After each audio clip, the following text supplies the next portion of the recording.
Hey everyone, in this video, I will show you how to adjust opacity on OBS. Alright, let's dive in. Now first of all, open your OBS app. Okay, now here, just click on display capture, right click with your mouse, and here you will see all these options. Go to filters. Okay, now here, go on the left side, on bottom left side, click on this plus icon, and here select color correction.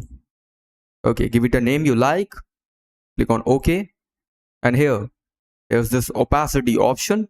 Just decrease it, and as you can see, you can also put precise number if you want, and that's it for the video. Just click on close, and your opacity will be adjusted according to it. So that's it for the video. Thanks for watching.